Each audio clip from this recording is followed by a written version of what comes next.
একটা ছোট গ্রামে থাকতো এক বুড়ো মানুষ। তার নাম ছিল হরিদাস। সে একা থাকতো, কোনো পরিবার ছিল না।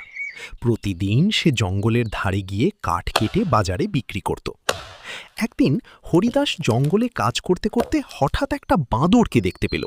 বাঁদরটা গাছের ডালে বসে তাকে দেখছিল। প্রথমে হরিদাস ভয় পেল, কিন্তু বাঁদরটা কিছুই করল না, শুধু তাকিয়ে রইল।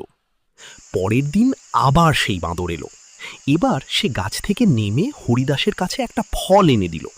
হরিদাস অবাক হয়ে গেল। সে হাসি মুখে ফলটা নিল। এভাবে দিন যেতে লাগলো। বাঁদর আর হরিদাসের মধ্যে বন্ধুত্ব হয়ে গেল। একদিন হরিদাস খুব অসুস্থ হয়ে পড়ল। সে জঙ্গলে যেতে পারল না। বাঁদরটা তাকে খুঁজতে খুঁজতে তার ঘরে চলে এলো। দেখে হরিদাস অসুস্থ। তখন সে জঙ্গলে গিয়ে ফল, পানি আর কিছু ঔষধি পাতা এনে দিল।